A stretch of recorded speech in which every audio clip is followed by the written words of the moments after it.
Procrastination. You all know what this feels like. You have got an assignment due, there is an important report for work that you should be finishing, or all that cleaning to be done around the house. But you find yourself watching YouTube videos, probably on procrastination, right? Or maybe watching TV, playing video games, or scrolling through social media to find out what your closest friends had for lunch.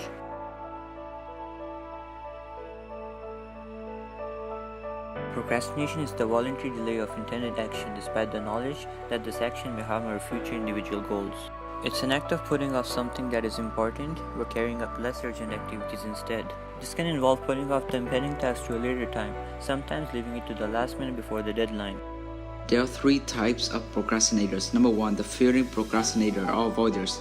Avoiders try to procrastinate as means to avoid being judged, whether it's from success or from failures.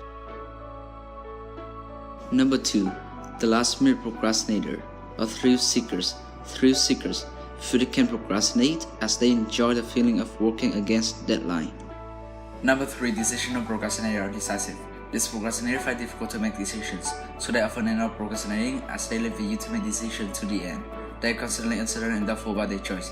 This generally a result of the fear that they will be blamed for negative outcome. According to some researchers, procrastination has more than quadrupled in the last 3 years. One study showed that 25% of people say that procrastinating is a defining characteristic of their personality.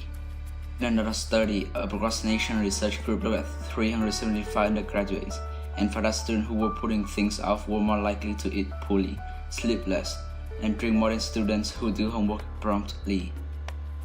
Procrastination has been around for quite a while. It is not something that has crept in during the last couple of centuries within the industrialized world. The tendency to procrastinate dates back to the very beginnings of civilization. As early as 1400 BC, ancient Egyptians were struggling with basic time management. Friend, stop putting in work and allow us to go home in good time. Now that is 2000 years ago. 600 years later, in 800 BC, the early Greek poet Hesiod voiced a similar feeling, warning us not to put off your work or else your life will suck.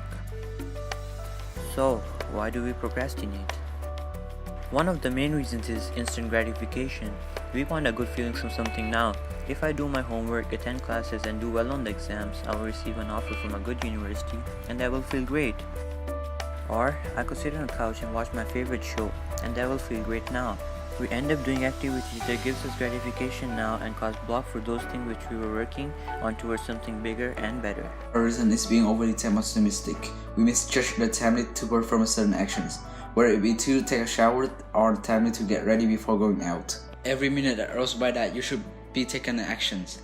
You look at the clock and think, I can make it happen in that time, and so have got a few more minutes before it starts, so I'm all good. And you may do it several times before panic sets in and you are running late. Another reason that results in procrastination is when the task seems overwhelming.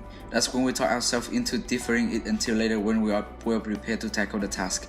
But in reality, what we have done is that we push the important task back and cause more stress and panic to be brought on. Some effects of procrastinations include stress, anxiety, guilt, loss of productivity, health problems, low self-esteem, sleeping difficulties, social disapproval for not meeting commitments, and the list goes on, all of which lead to further procrastinations. Do not despair if you're prone to procrastinating. There are a lot of little ways in which you can stop yourself slipping into counterproductive habits. Think of it like a toolbox full of tools, and you have to find the one that works best for you. Different tools will suit different people and the way they mentally respond. One thing you could do is to visualize. Try visualizing the great feeling you will get on a completion of a task. The visualization gives your mind a taste for that feeling and can help you with the motivation to get all the way there. Similarly, if you work better from fear, you can stimulate this feeling by visualizing the effects of not completing the task, and this might motivate your mind to jump into action to avoid that panic. Everyone responds differently to different situations, whether positive or negative. Instead of thinking about everything you have to do as one big obstacle, you can break it all down into really tiny pieces. You will be able to start on the smallest bit and go forward from there. For example, instead of thinking, Oh my god, I need to finish this essay by 9 p.m. tonight. Tell yourself, I am going to decide on topic, do some research on that topic, create an outline, visit it and say look for the clothes. this way, all your focus is on one small task and you try to get it done to the best of your ability without thinking about the other task. People refer to study idea no matter how hard the task is. You just dive in, commit to just 10 minutes to get started. You'll find that you will develop some momentum and end up doing more than 10 minutes. Don't think about the hard task. Just dive in, you might get that momentum needed. In a world of Twitter, Facebook, Instagram, and internet memes, it's all too easy to become distracted for hours at a time. When working on a big project or an assignment, make sure that your phone is on silent mode. The main key to procrastination is to recognize that you're doing it in the first place.